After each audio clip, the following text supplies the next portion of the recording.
लिए। अच्छा हम सोचली कि गोहरी गोईठा पाथे जात हवा।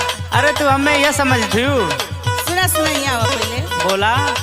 देखो हाँ कोई दिन से वो सवाल लेके घूमत है, अच्छा लेकिन केहू जवाब देता ना बा।